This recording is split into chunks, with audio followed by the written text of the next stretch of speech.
Hello everyone, चलिए शुरू करते हैं चार्ट ट्रेडिंग। मार्केट में आज गैप डाउन ओपन हुआ था, अच्छा खासा गैप डाउन हुआ था। वहीं तुरंत आपको माइंड चलाना है, बड़े टाइम फ्रेम को देखना है। गैप डाउन होने के साथ प्रीवियस मार्केट को देखना है कि कहीं आसपास कोई स्विंग तो नहीं है। मार्केट में जल्दी से ये गैप डाउन जहाँ ओपन हुआ है उसके पास में स्विंग को जल्दी से नोट करना है, मतलब नोट बोलते हैं, लाइन खींच के रखना है। उसके आसपास में 800, 1500 या 200 का लेवल हो उसको भी नोट डाउन करना है। तीनों में करना है सिमिलर। और मार्केट में सेलिंग में जाना है। गैप डाउन हुआ अगर स्विंग है प्रीवियस में और पास पास स्विंग है तो सेलिंग में जाना है। सेलिंग में ऐसे मुंह उठा के नहीं जाना है, पहले मार्केट को थोड़ा सा देखना है, ऑब्जर्व करना है कि मार्केट करना क्या चाहता है, उसके बाद सेलिंग में जाना है। तो मार्केट में जैसे ही ये हुआ, क्या बोलते हैं उसको, ब्रेकआउट हुआ है मार्केट में, तो आपको सेलिंग में चले जाना है। क्योंकि फर्स्ट कैंडल होता है एज अ रेजिस्टेंस काम करता है। जैसे ब्रेकआउट को देख के मार्केट बायर आते हैं। क्यों? क्योंकि इतना बड़ा गैप है तो गैप फिलिंग का ही सोचेंगे लोग, और हर लेवल पे बायर आते जाएंगे। जैसे जैसे ये ब्रेकआउट हुआ है थोड़ा सा नीचे आया भी आएगा तो, और उसी को निपटाते हुए मार्केट अपना, मार्केट का तो मेन मकसद है अपना स्विंग, प्रीवियस स्विंग को निपटाना। तो मार्केट में सेलिंग का ही पोजीशन आपको बनाना है और तब तक नहीं निकलना है जब तक प्रीवियस में देखना है मार्केट में जो यहाँ पे स्विंग था। मेरा ऑफ वाईफाई चला गया है आज, पता नहीं वीडियो बना ही नहीं पा रही हूँ यार। जब जब बना रही हूँ कभी लाइट चली जा रही, कभी कोई आ जा रहा है। वाईफाई उड़ गया मेरा। चलिए, तो मैं ऐसे ही बिना चार्ट को मतलब चेंज करे ही बता देती हूँ। तो मार्केट में भी 15 मिनट में आपको दिखाई ना, सारे में स्विंग थे। यहीं कहीं यहाँ पर 500 का लेवल है, 54,500 का लेवल, यहीं पे एक स्विंग था। तो स्विंग को पहले ब्रेक डाउन किया है, उसके बाद ये 54,000 का 500 का लेवल था, उसको भी ब्रेक डाउन करके जो बैंक निफ्टी है वो टाइम पास कर रहा था। ठीक है, उसी समय सेंसेक्स भी अपना स्विंग निपटा चुका था एक, और निफ्टी भी अपना एक स्विंग, सेंसेक्स 2 स्विंग, ये शायद बैंक निफ्टी 2 स्विंग और सेंसेक्स 1 स्विंग, क्योंकि पास पास में वही था। और उसके बाद होल्ड कर दिया था 200 के लेवल के पास में। तो यहाँ तक आपकी प्रॉफिट बुक हो जानी चाहिए सेलिंग के पोजीशन में, मैं आपको हमेशा बताती हूँ। और इसमें अच्छा खासा आपको यही दिन होता है जिसमें बीच में आपको निकलना नहीं है, डर के चुपचाप डटे रहना है। स्विंग तक आते तक 200-250 पॉइंट प्रीमियम में आपको मिलते हैं। तो यही वो सेटअप होता है। अब मेरा क्या बोलूँ मैं, इंटरनेट गायब हो गया है। चलो इसी में बताती हूँ। फिर क्या हुआ सेंसेक्स में क्या हुआ, आज सेंसेक्स को ही दिखा के बताना चाहती। देखो खुलता है कि नहीं। हाँ, खुला है, खुला है, खुला है। चलो, सेंसेक्स में क्या हुआ था कि जो सेंसेक्स है ना वो अपना ये वाला स्विंग को निपटाया, 2 स्विंग को। ठीक है, और जो ये 76,200 का लेवल है ना, ये दिख रहा है, उसको सपोर्ट ले लिया है 15 मिनट के चार्ट में। लेकिन इसी को मैं 1 मिनट में करूँगी तो ये नहीं लिया है। तो मैं हमेशा 1 मिनट का चार्ट देखती हूँ, बट 15 मिनट में एज अ सपोर्ट। और निफ्टी को भी मैं दिखाई देती हूँ।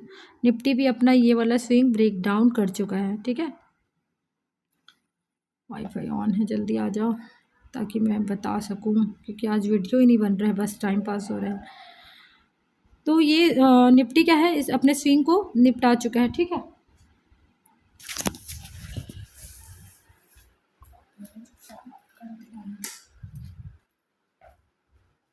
मतलब एक एक सारे ने एक एक अपने लेवल को निपटाया है। तो अब क्या करना है, अब अपोजिट के लिए देखना है। देखिए, थोड़ा सा कंफ्यूजिंग भी रहता है ऐसे समय में, क्या इस दिन मार्केट इसको नहीं निपटा सकता। तो आदमी मतलब लोग डरते हैं, बट क्या है कि सेंसेक्स उसी समय अपने लेवल को निकाल चुका था। 24,000 के लेवल के नीचे नीचे था, और सेंसेक्स भी अपना ये 500 500 के लेवल को यहाँ पर, ठीक है, यहाँ पर 500 ये सब, और स्विंग भी। तो इससे क्या होता है, सेलर आने लगते हैं, और एक और स्विंग निपटाने जाता ना, तो क्या, एक और स्विंग ये वाला, तो सेलर को यहाँ से यहाँ अच्छा खासा फ्री में प्रॉफिट हो जाता। तो मार्केट ना ऐसा नहीं करता है। अगर तो इसी समय आपको थोड़ा सा दिमाग लगाना है कि अगर पास में कोई लेवल है, तो ये 76,200 का लेवल था, इसको सपोर्ट दिखा रहा है मार्केट 15 मिनट के चार्ट पे। तो यहीं पर आपको थोड़ा सा रुक जाना है, और वो सेलिंग की पोजीशन तो बना ली, मतलब कट कर लेनी है। तो इसी समय थोड़ा सा लगाना है कि क्या रिवर्सल आने के चांसेस हैं क्या यहाँ पे मार्केट। तो यही सब देखना है। 2 ने ब्रेकआउट कर दिया, ब्रेक डाउन कर दिया था, एक ने सपोर्ट लिया था। पर जो सेंसेक्स है ना, वो 1 मिनट के चार्ट में 1 मिनट के चार्ट में ना थोड़ा-सा मुझे धोखा दे दिया, उसी को मैं एक्सप्लेन कर रही हूँ, इसलिए कर रही हूँ क्योंकि ये धोखा आप मत खाओ और कन्फ्यूज़ मत हो। अब 1 मिनट का चार्ट खुल जा भाई। हाँ, आ गया, आ गया, आ गया। चलो थैंक गॉड। क्योंकि चार्ट दिखा के ही बताऊँगी, ऐसे भी मेरा वो है प्रेज़ेंटेशन सही नहीं है, आप लोगों को अच्छा लगता नहीं होगा, ऊपर से चार्ट ही नहीं दिखेगा तो। तो क्या हुआ था, मैं एग्ज़ैक्ट आपको बताती हूँ कि ये जो आज मेरे साथ क्या हुआ, वो आपके साथ भी हो जाता है, तो ज़्यादा कन्फ्यूज़न नहीं होना, उस दिन सेटअप को छोड़ देना, ज़्यादा अच्छा है। दोनों ने ब्रेक डाउन कर दिया था, निफ्टी और बैंक निफ्टी ने, लेकिन सेंसेक्स क्या किया था, दोनों जब ब्रेक डाउन कर चुके थे तो सेंसेक्स दिखा रहा था कि सपोर्ट ले रहा है यहाँ से 200 का लेवल, ये 76,200 का लेवल। मेरी पोजीशन निफ्टी में बनी थी, जब ये सपोर्ट ले रहा था तो मात्र 10 पॉइंट का एसएल लगाई थी मैं निफ्टी में, क्योंकि एसएल बन नहीं रहे थे, जाना था तो यहीं से जाना था। But at the end market क्या किया, ये सेंसेक्स जो सपोर्ट ले रहा था उसको भी ब्रेक डाउन कर दिया। तो ये ऐसा जो चार्ट होता है वो कंफ्यूजिंग होता है। क्यों कंफ्यूजिंग होता है, क्योंकि या तो उस दिन मार्केट जो लो लगाया है सेंसेक्स या ब्रेक डाउन किया है उसके नीचे आएगा, और देखो आज आ भी गया। लेकिन मैं ये नहीं बोलती हूँ कि इतना ऊपर जाने के बाद आएगा तो आएगा, ऐसा नहीं है, मतलब थोड़ा सा आपको रिस्क रिवॉर्ड भी फॉलो करना है। तो मैं गई थी और मैं निफ्टी में एसएल दे के 10 पॉइंट का एसएल लगाई थी, 8 पॉइंट का एसएल काट के निकली हूँ, क्योंकि ये सेंसेक्स ने 200 के लेवल का ब्रेक डाउन कर दिया था। क्योंकि मैं आज तक इतने दिन से देख रही हूँ, कम से कम मेरे को 3 4 6 महीना हो गया यही सेटअप को देखते देखते, कोई भी इंडेक्स बिना एक सपोर्ट लिए और दो ने ब्रेक डाउन कर दिया चलेगा, लेकिन एक ने सपोर्ट लिया ही है। कभी ऐसा नहीं हुआ कि तीनों ने ब्रेक डाउन कर दिया और इतनी बड़ी बाइंग आ गई ऐसे ऐसे चार्ट पे, मतलब ऐसे जो लेवल ब्रेक डाउन होता है। तो मेरे लिए तो आज कंफ्यूजिंग था, क्योंकि कंफ्यूजिंग नहीं था, मतलब मैं अपने सेटअप के अगेंस्ट नहीं जा सकती, क्योंकि अगर मैं आज चली गई तो मैं हर बार जाऊंगी, और हर बार जाऊंगी तो हर बार एसएल खाऊंगी। तो भले आज एक छूट गया तो छूट गया, मैं वो आपको भी रिकमेंड नहीं करूंगी, अगर ब्रेक डाउन कर दिया है तो मत जाओ। भले ये चला गया, इसके जाने के भी रीज़न है, क्योंकि मार्केट तीनों लेवल का ब्रेक डाउन हो चुका है, सेलर आने शुरू हो जाते हैं जैसे इसके ऊपर निकलता है ना। तो मार्केट में क्या होता है कि हर लेवल पे, चाहे ये कितना ही ऊपर जाए, हर लेवल पे जैसे ही थोड़ा थोड़ा रेड रहता है ना, सब सेलिंग ही करते हैं, क्योंकि समझते हैं कि यहाँ रेजिस्टेंस है, यहाँ रेजिस्टेंस है, और मार्केट मौका ही नहीं देता, धीरे धीरे करके बाइंग में चला जाता है और डे हाई भी मार देता है। लेकिन ये एसएल हंटिंग जो हम लोग देखते हैं, जिसमें 2 ब्रेकडाउन करता है और एक सपोर्ट ले लेता है, तो वो वाला एसएल हंटिंग के थ्रू ये नहीं बना था। आज मैं सही बता रही हूँ, अगर इसको मान लोगे, आपकी तीनों ब्रेक डाउन करने के भी बाद चले जाता है, तो मार्केट में ऐसा रोज होता है कि तीनों ब्रेक डाउन कर देते हैं, उसके बाद भी मार्केट पूरा नीचे आ जाता है, तो वो हमेशा के लिए आपको एसएल करवाएगा। तो मैं इसको रिकमेंड नहीं करूँगी इस चार्ट को, कि जिसमें एक ने भी सपोर्ट नहीं लिया और तीनों ने ब्रेक डाउन करके पूरा पलट गया। इस दिन आप छोड़ दो, ज़्यादा अच्छा है। 10 दिन प्रॉफिट कर, 10 दिन लॉस, 9 दिन लॉस करोगे, 1 दिन प्रॉफिट करोगे, अगर इसको रिकमेंड कर दिए कि तीनों ब्रेक डाउन होता है फिर भी मार्केट पलट जाता है। तो ऐसा नहीं करना है। मैं तो काट के निकल गई, अपना मन शांति भाई, 9-10 पॉइंट बहुत बड़ी बात नहीं होती है।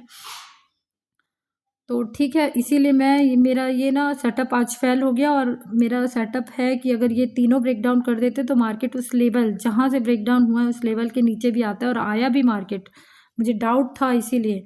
तो चलो ये बाइंग अगर, लेकिन अगर एसएल हंटिंग पे नहीं जाते और इसके ऊपर जाते, तो मैं बीच में घुसने के लिए मना करती हूँ। इसके ऊपर ना, जब मार्केट नीचे नहीं आया ना, तो ऐसा मेरा व्यू हो गया था कि अब ये पूरा निकल जाके, क्योंकि हर लेवल पे सेलर आएंगे, तो उसी को निपटाते हुए धीरे धीरे मार्केट, और देखो सेलिंग आया भी कैसे है, किसी को घुसने तक का मौका नहीं दिया। जैसे ही बायर आते होंगे, मान लो जब कोई बाइंग ये वाला एसएल हंटिंग जानता उसको निपटाता, यहाँ पे सेलर आया उतना ही बाइंग आ जाता, फिर सेलिंग करते कि नीचे जाएगा करके उतना ही बाइंग, फिर एक बार सेलिंग आ गया रेंज बना के, फिर उतना ही बाइंग बाइंग लेके कोई पोजीशन बनाएगा उसको उतना ही। प्रीमियम में तो और डीके होता है, ये दिख बस रहा है, प्रीमियम में तो ये स्विंग बना ऐसे ऐसे चला जाता है। तो ऐसा करते करते मार्केट डे हाई तक एक ने रेजिस्टेंस, अब थर्ड के लिए बता रही हूँ ना, ये तो चला गया, चलो ठीक है, ये मेरे एसएल हंटिंग के अकॉर्डिंग नहीं बना, पर ये है कि सेलर आते हैं, उसको निकालते हुए मार्केट डे हाई तक चला जाता है। इस लॉजिक को भी आप लगाओगे तो आप इस पे पोजीशन ले सकते हो, लेकिन एक साथ 2 लॉजिक नहीं लगाना है, फिर वो बहुत ज़्यादा गलत हो जाता है। तो चलिए अब थर्ड वाला बताती हूँ। थर्ड वाला एकदम एक्जैक्ट प्रॉपर एसएल हंटिंग बना है नीचे के लिए। मैं तो ज़रूर जाती भाई, तुम लोग नहीं जा सकते, क्योंकि इतना बाइंग आने के बाद इतना सेलिंग कोई नहीं सोच सकता, पर मैं नहीं गई, उस समय लाइट चली गई थी, मेरे घर तो इंटरनेट नहीं था, और मेरे मोबाइल में इस साइड जहाँ मैं रहती हूँ उधर तो टावर ही नहीं आता, तो मैं सही बता रही हूँ, ऐसे एरिया में मैं रहती हूँ। तो कहाँ थी मैं? सेंसेक्स में ये रेजिस्टेंस लिया है। ओहो हो, रुको रुको मैं बताती हूँ। सेंसेक्स ने रेजिस्टेंस लिया है निफ्टी के 1 मिनट के चार्ट को अगर मैं लगाऊं तो 1 मिनट में निफ्टी ने ब्रेकआउट कर दिया है। देखो देखो देखो देखो, ठीक है, ये ब्रेकआउट। अब आप सोचोगे कि ये 24,000 से रेजिस्टेंस लिया है, वो मत देखो, ये ऐसा कोई नहीं देखता। अगर मार्केट इतना स्ट्रांगली ऊपर जा रहा है ना, तो सब ना कंफ्यूज करते हैं मार्केट में, और यहाँ रेजिस्टेंस ले रहा है तो और चला जाएगा, रेजिस्टेंस ले रहा है तो कई सेलर भी आते हैं, लेकिन इतना ऊपर चला गया तो अब गैप फिल करने वाला माइंडसेट सबका चलता है, और मार्केट जैसे ही बायर आते हैं और सबको निपटाते हुए, क्योंकि कोई नीचे से इतना ऊपर ले गया है तो कोई पोजिशनल भी होते हैं ना बायर, जो अब रहन दो, अब पूरा रिवर्स हो गया, मतलब ऊपर ही जाएगा ऐसा माइंडसेट में, तो उसको निपटाते हुए मार्केट मौका तक नहीं दिया, हर बार कंफ्यूज कर करके बाइंग दिखा दिखा के अब बायर आए होंगे, इसको हर लेवल पे लोग बाइंग किए होंगे, ऐसे ऐसे करते करते पूरा मार्केट डाउन साइड आ गया। ये थर्ड है, थर्ड एसेल हंटिंग में एंट्री हुई है। क्यों बताऊं? बैंक निफ्टी ने ब्रेकआउट किया, सेंसेक्स ने रेजिस्टेंस लिया एग्जैक्ट अपना उसका, और बैंक निफ्टी का मैं बताती हूँ, बैंक निफ्टी क्या मस्त कंफ्यूज गया। सबसे पहले तो यही ब्रेकआउट कर चुका था, इसको देख के उसमें भी वायर आए होंगे। ये 55,000 के, ये ना दोनों तरफ के इंसान उसको कंफ्यूज कर रहा था। 55,000 से एग्जैक्ट रेजिस्टेंस लिया, इसको देख के सेलर आए, सेलर को निकाला। ये भले ऊपर नहीं गया है लेकिन सेलर प्रीमियम में निकाल दिया होगा। इस सेलिंग बाइंग, ये दो यहीं पर 800 का लेवल है, ये 200 के पॉइंट में तो ऐसे घूम रहा था, क्या बताऊं। इतना सेलर को भी और बायर को भी कंफ्यूज कर रहा था। लेकिन मैं ये इसलिए बता रही हूँ क्योंकि आप देखोगे तो बैंक निफ्टी ने इसका भी ब्रेकआउट कर दिया है अपने प्रीवियस स्विंग का। हालांकि ये 55,000 का नहीं किया, लेकिन लोग अब इतना पॉजिटिव हो गया मार्केट, तो गैप ही फीलिंग करने वाली मेंटालिटी रहती है सबकी, और सब उसी को देखते हैं। तो सबने सोचा होगा कि सब सोचते हैं कि अब जाएगा और मार्केट ऊपर, और यहीं से मार्केट को पूरा जितने भी पोजिशनल बायर होंगे, कोई पोजीशन भी होल्ड कर देता है, आज तो शुरू दिन है मार्केट का, तो उसको सबको निपटाते हुए नीचे आ गया मार्केट।